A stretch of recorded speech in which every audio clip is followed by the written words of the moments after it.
This is Zurich, and we lived here when I started high school. I think we lived here for 2 years because I think we moved into Chinook when I was a sophomore.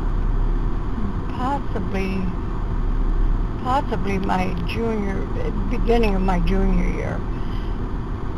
That's probably what it was now that I'm thinking back. Yeah, beginning of my junior year we moved into Chinook. And otherwise it was a fun place to live, hot, because the house was small and it was narrow, and it was built almost like a trailer house. Actually, it wasn't, but it was built like that. This is where my Uncle Roy came to visit, and he brought with my cousin Lyle and his wife, a new wife.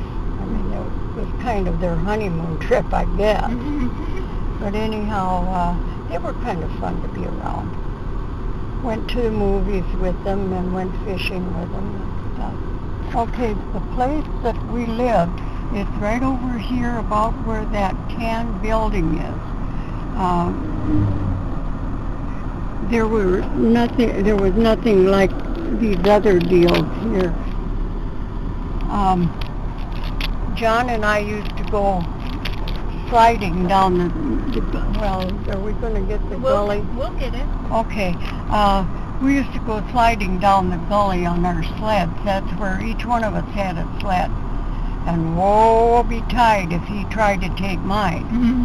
I never bothered to try to take his, but immaterial. Was that in the wintertime? No, we did it in the summer. Did you? No, of course not. You never know with you. You just got to check.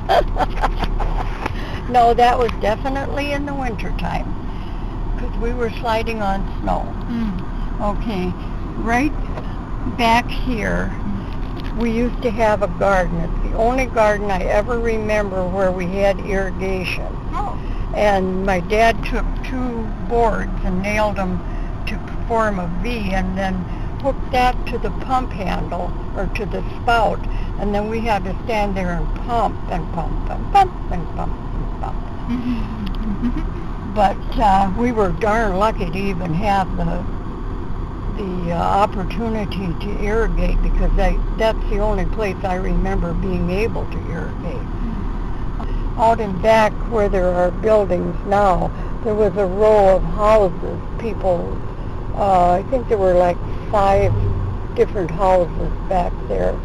And the one house my friend Beverly Claridge lived in, and her grandmother was German, and she was diabetic.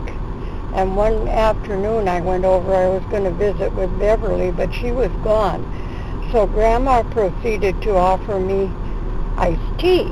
Well, being the polite little girl that I was, and besides that I was greedy, I figured, okay, I'll try some iced tea. Since that experience, I have disliked iced tea intensely, because this iced tea was made with alkali water, saccharin, and a strong combination of both, and a little bit of lemon. That was Grandma's version of iced tea, and I'm certainly glad she wasn't my grandma, but she was a nice lady. So okay, if you ever question why I don't care for iced tea, that's the reason. Just a little anecdote about Zurich. When we lived here, I used to walk across the highway and the tracks and go to this little grocery store, which she just filmed, maybe once a week if we were really lucky and Mom happened to have the 25 cents or whatever it was for a can of veg-all, mixed vegetables. That was a real big treat, because otherwise we had potatoes and bread and not even butter most of the time. It was either oleo or just whatever happened to come to hand. But anyhow, adding the vegetables made it a real feast. So one can of vegetables was divided between Mom and I and John and Carl. And I always wanted to make sure that in my portion I got a lima bean. That was a big treat.